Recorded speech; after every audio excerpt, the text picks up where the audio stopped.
Hello guys, welcome back to our channel ফল versus ফল food channel.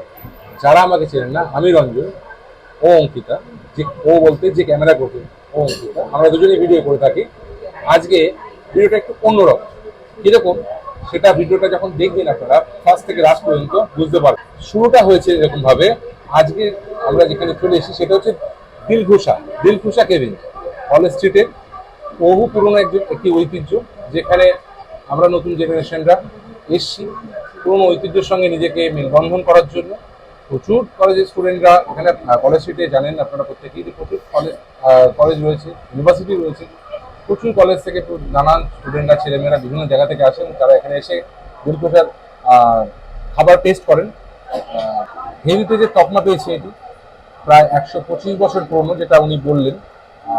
বাকি detail আমি বলবো না, শুনে নেব আমাদের দিলখুশার যে কর্ণধার। তার ভিডিওটা শুরু করার আগে এই যে হেরিটেজটা, তার ডিটেলটা আপনারা পঞ্চম কর্ণধার ওনার থেকে শুনে নিন, তারপরে ভিডিওর ডিটেলে যাব।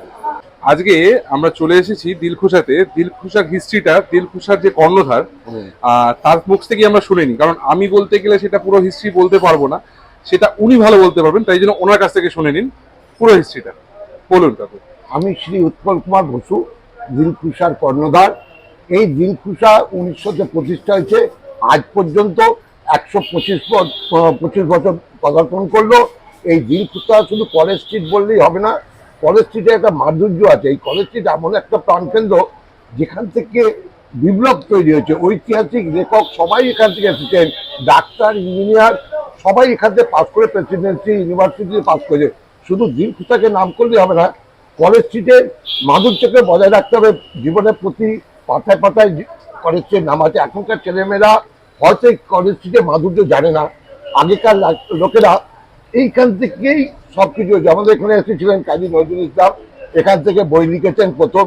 তার শতবর্ষে বাংলাদেশ থেকে 10 জন লেখক এসেছিলেন তার হিস্ট্রি নিতে। এবং শিবরাম চক্রবর্তী গল্প বইয়ের প্রতি পাতায় দেখবেন দিলখুশার নাম আছে এই কলেজ স্ট্রিটে বসে। এছাড়া মীর এসেছেন, সত্যজিৎ রায়ের সঙ্গে অভিনয় করতেন দীপ্তিমান চ্যাটার্জি, এখানে সিরিয়াল করে গেছেন।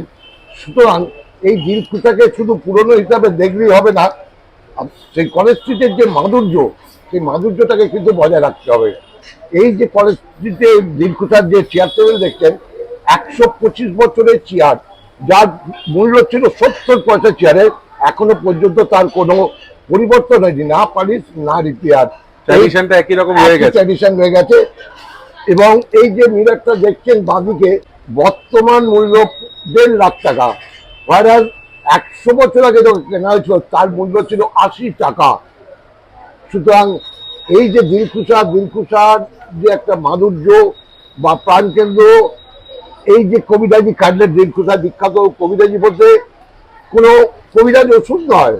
কেউ কেউ বলেন যে কবি খেতে রাজি কবিরাজি, অ্যাকচুয়ালি হচ্ছে চিকেন কভারেজ কাণ্ডের ওপর ডিমের কভারেজকে আমরা কবিরাজি বলে থাকি। যেমন লেডি গেনি কিন্তু কোনো খাবার নয়। কলকাতায় যখন লেডি গিন এসেছিলেন তখন কলকাতায় এসে বলেছেন আমার এমন একটা খাবার খাওয়াও যাতে আমি খেয়ে তৃপ্তি পাই। তখন রসগোল্লাকে ডালনায় ভেজে পুড়িয়ে কালো করে খাবার দেওয়া ছিল, তিনি খেয়ে বলেছিলেন যে সত্যি খুব ভালো খাবার।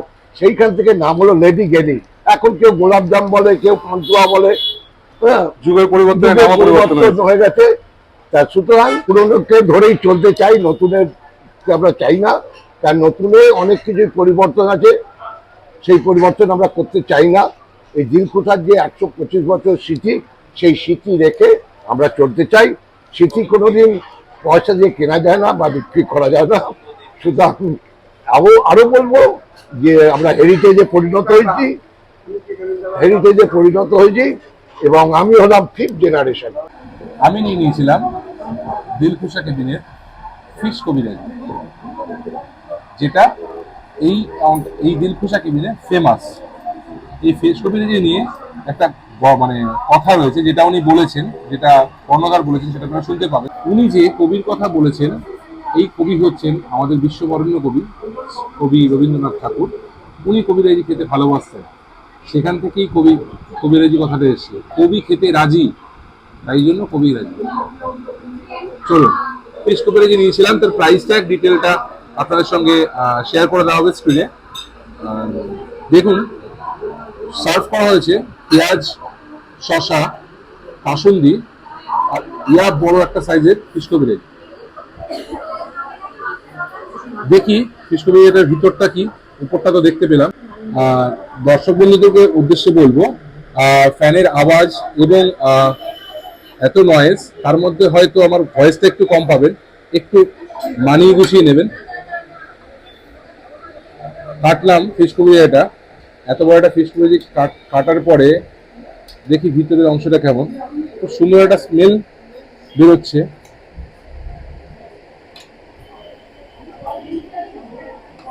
টুকরো টুকরো করে কেটে ফেললাম আর কি ফিশ কবিরাজিটাকে। এই যে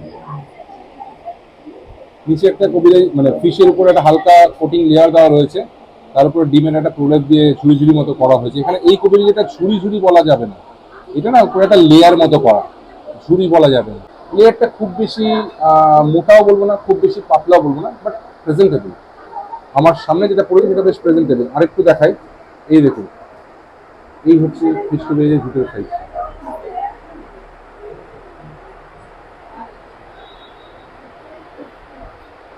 কে দেখি,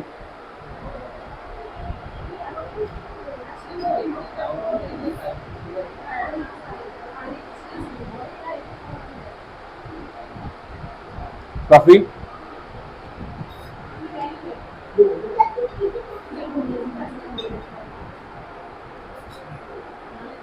বলে রাখতেই হয়, কবিরাজিটা খুবই ফ্রেশ, ফিশটা ফ্রেশ এবং ফ্লাফি।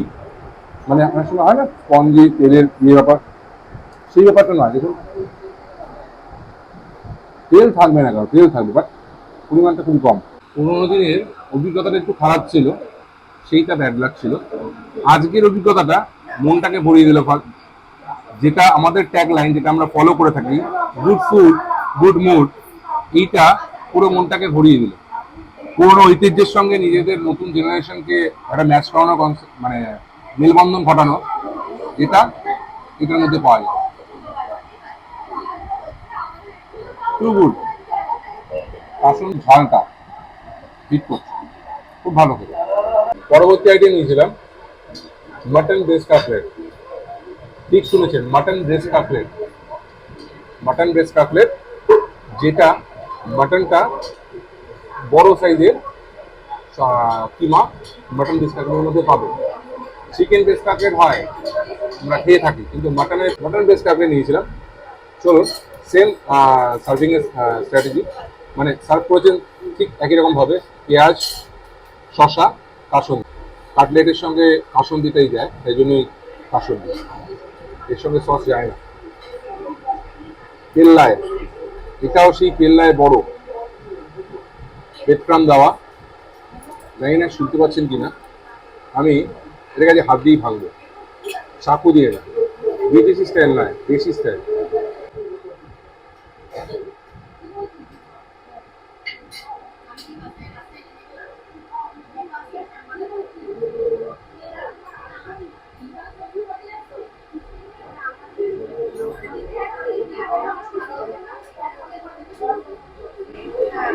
বেশ কুমড়া আওয়াজটা আমরা পেলাম, ফ্যানের আওয়াজে আপনারা হয়তো পাবেন না। যাই হোক, ব্রেস্ট কাটলেটটাকে শুধু অপারেশন করে, মানে কাটাছেঁড়া করে,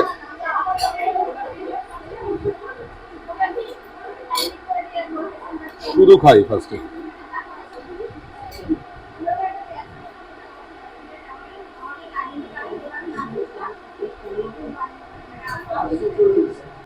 যেহেতু মাটন, ছোটো আপাতত কিছু থাকবেই, খাবেন, সেটাই ছিল ফ্রেশ,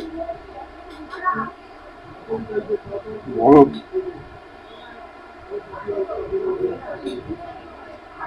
ভিতরে মাটনের পিসটা ফ্রেশ, ক্রিস্পি, যেহেতু বেডকাম দেওয়া হয়েছে, ক্রাঞ্চি, ভালো খেতে।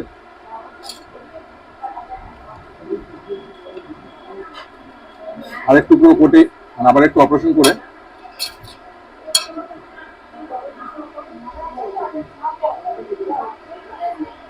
বাসন্তীর সহযোগে একটু পেঁয়াজ দিয়ে বাইট দিচ্ছি।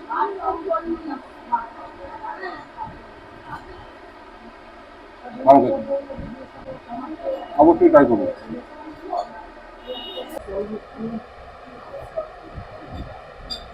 দেখতে পাচ্ছেন কত ছোট ছোট মাটনে ভর্তি, পেঁয়াজ আদা রসুন দিয়ে যে প্রিপারেশন করেন সেটাও বন্ধুরা পাওয়া যায়। মানে আমাদের মনে হয় না ওরকম যে বানিয়ে রেখে তেল রাখা হয় ফ্রেশ। হ্যাঁ এটা ঠিক, এত বছর পুরনো একটা ঐতিহ্য যেটা হেরিটেজের তকমা পেয়েছেন ওনারা, মানে দিলখুশা। তখন কি ছিল, তখন তো আমাদের মানে আমরা আসিনি, তখন কি ছিল সেটা জানি না, বাট এখন যেটা রয়েছে আমার মনে হয় ওনারা পুরোনো ঐতিহ্যপূর্ণ ট্র্যাডিশনটাকে এখনো ফলো করে চলেছেন, যেটা উনি বললেন পুরোনো ধারাটাকে এখনো বলে নিয়ে চলেছেন। স্টাইলটা আশা করি এখনো সেই একই রকম রয়েছে। ইভেন মটনের গন্ধটাও পাওয়া যাচ্ছে, মানে খুব উগ্র নয়, বাট মটনের গন্ধটাও পাওয়া যায়, খুব ভালো। অবশ্যই আসলে একবার ট্রাই করবেন। ভিডিওটি প্রত্যেক যারা দেখছেন অবশ্যই এখানে এলে কেমন লাগলো খেয়ে অবশ্যই কমেন্ট বক্সে কমেন্ট করে জানাবেন। ভিডিওটি শুরু করার আগে, মানে আমার ফুড রিভিউটা শুরু করার আগে কিছু ইনফরমেশন আপনাদেরকে দিয়ে দিই। সেটা হলো এখানে কোনো রকম কার্ড অ্যাকসেপ্টেবল নয়, অনলি ক্যাশ। এই ইনফরমেশনটা জানা দরকার, কারণ অনেকেই এখন আমরা ক্যাশ ক্যারি করি না, সেই জন্য বললাম এখানে কিন্তু অনলি ক্যাশ। এখানে কোনো রকম কার্ড, অনলাইন, ইউপিআই কিচ্ছু নেই। এবার বলি দ্বিতীয়ত, টিস্যুটাও নেই হাতে, দেখুন তেল। এক জোকস অ্যাপার্ট, মানে কিছুটাও পারলে নিয়ে আসবেন, না রুমালটা নিয়ে আসবেন, পুরোনো ঐতিহ্য তো, তাই ওনারা, হ্যাঁ তখন এসব ছিল না, তাই কিছুটাও নেই। এবার বলি, হয়তো এটা অন্য ফাইন ডাইন রেস্টুরেন্টের মতো এসি ঘর, এসি রুম এটা নয়, তবে পুরোনো ঐতিহ্যটাকে ক্যারি করতে গেলে এই গরমের মধ্যে, এই যে ফ্যানটা চলছে উপরে দেখাও, এই ফ্যানের আওয়াজের মধ্যে বসেই আমাদের ভিডিওটি করতে হচ্ছে। হ্যাঁ গরম লাগতে পারে, গরম লাগলেও এর সঙ্গে যে সুন্দর সুন্দর খাবারগুলো আপনারা খাবেন তখন মুডটা ভালো হয়ে যাবে। তো এবার দেখুন, যেহেতু পুরোনো ঐতিহ্য তো বলে মিক্স রাইস বা ফ্রাইড রাইস খেতে গেলে সঙ্গে চিলি চিকেনটাই চলে, আর আমরা নতুন, তাই নতুন যেহেতু কিছু তো নতুনত্ব করতে হবে না। না না, ওনাদের রান্নার তো কিছু নতুনত্ব সম্ভব না, কম্বিনেশনটাকে চেঞ্জ করেছে। দেখুন, এই যে দেখুন, একটা মিক্স রাইস নিয়েছি, প্রচুর পরিমাণে চিকেনের বড় বড় চাংস রয়েছে, প্রন রয়েছে, ডিম রয়েছে, বেশ যে কোয়ান্টিটি রাইস দিয়েছে তাতে দুজনের জন্য এনাফ। আর সঙ্গে চিলি চিকেন না নিয়ে আমরা নিয়েছি কি এটা, মিক্স ফ্রাইড রাইস আর মাটন কষা কম্বো, এটা আমরা নিয়েছি। হ্যাঁ এই দেখুন, এই যে এইটা রয়েছে, এইটা যদি আমি মোটামুটি একটা বাটিতে জমিয়ে নিয়ে যেতাম, কালকে আমার এক পদ রান্না হয়ে যাবে। এটাও জোকস করলাম, মাটনে তেল বেরোবে এটাই স্বাভাবিক। তো ফুড রিভিউতে আসি, অনেকে আর কি মেরেছি, এটা টেস্ট করি আগে।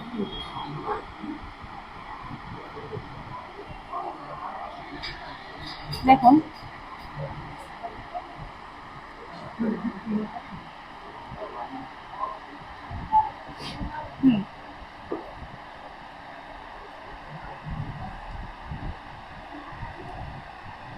সবচেয়ে বড় কথা দেখুন, নিয়ে আসো চিংড়ি মাছগুলো এত ছোট, তবুও যেটা সবাই করে না, এখানে দেখুন পুরো শিরাটা কেটে বাদ দেওয়া রয়েছে। মানে চিংড়ি মাছে, এত ছোট চিংড়ি মাছ ওনারা সুন্দর পরিষ্কার করেছেন, এটা সবচেয়ে পজিটিভ পার্ট। এর থেকে বড় চিংড়ি মাছের লোকে এই জায়গাটা পরিষ্কার করে না, যেটা চিংড়ি মাছের সবচেয়ে ক্ষতিকর জিনিস। এত ছোট চিংড়ি মাছটা ওনারা পরিষ্কার করেছেন। চিংড়ি মাছটা ফ্রেশ,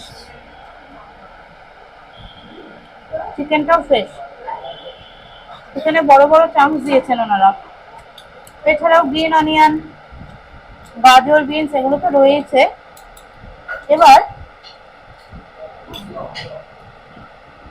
এবার মাটনের এই গ্রেভিটা দিয়ে ট্রাই করি। ও তার আগে বলে রাখি, মটন কষা প্রাইস গুলো সবই মেনু কার্ডটা আগে দিয়ে দেবো আপনাদের। 4 পিস মাটন রয়েছে, মেনলি বলা যায় বোনলেসই বটে, এখানে হাড় নেই, খুব একটা হাড় নেই, যে কটা পিসই দিয়েছে এই একটাতে একটু হাড় আর বাকি হাড় নেই। তো 1 পিস মাটন নিই, একটু গ্রেভি নিই, মাটনের গ্রেভি দিয়ে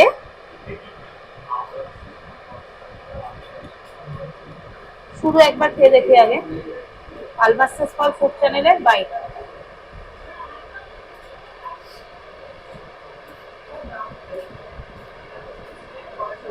বুঝলাম না, আরেকবার নেব। গ্রেভিটা শুরু খাই তো।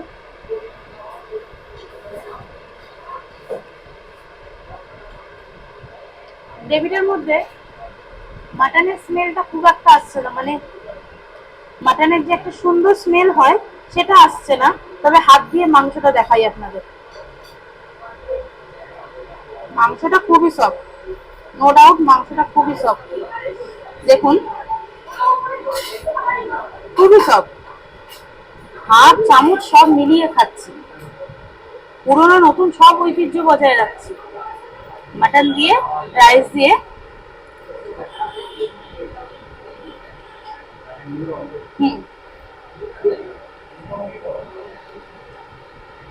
মাটনের টেস্টটা ভালো, তো ঝোলটা একটু মিষ্টি মিষ্টি লাগছে।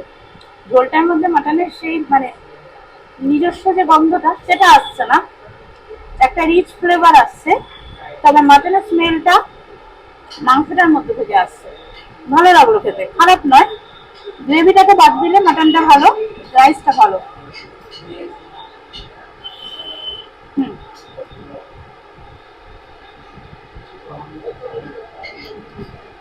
এবার আপনাদের পছন্দ, আপনারা মাটন নেবেন নাকি চিলি চিকেন দিয়ে খাবেন, ঠিকঠাক আছে, ট্রাই করতেই পারেন। সুন্দর ঠান্ডা ঠান্ডা ওয়েদারে গরম গরম খাবার খেয়ে এলাম, আমাদের যদি দেখেই বুঝতে পারছেন একদম পুরো কামের স্নান। হ্যাঁ, যাই হোক সেটা জন্য নয়, এত পুরোনো দিনের ঐতিহ্যবাহী মানে একটা কেবিনের অভিজ্ঞতা খুব ভালো, খাবার দাবারও খুব ভালো, এক্সেপ্ট মাটনটা বাদে বাকি সব ঠিকঠাক। স্টাফের ব্যবহারও ভালো, পুরোনো দিনের দোকান। যাই হোক, ভালো থাকবেন, সুস্থ থাকবেন সবাই। আমাদের ভিডিওটিকে দেখার জন্য পাশের বেল আইকনটিকে অবশ্যই প্রেস করে রাখবেন সাবস্ক্রাইবের সাথে সাথে। আরেকটা জিনিস বলবো, একটু ইন্টারাকশন করি, আরেকটা জিনিস বলবো, ভিডিওটাকে পুরোটা সম্পূর্ণটা দেখবেন, স্কিপ করে দেখবেন না, তাহলে ইনফরমেশনগুলো পুরোটা পাবেন না। সেটাই, সম্পূর্ণ ভিডিওটা দেখবেন, ভালো লাগলে কমেন্টস করবেন, ভালো থাকবেন, সুস্থ থাকবেন, দেখা হবে পরবর্তী কোনো ভিডিওতে। তখন পর্যন্ত আমাদের এক্সাম সমস্যাটা আমরা একটু ফ্রেশ হইনি, তখন পর্যন্ত টাটা।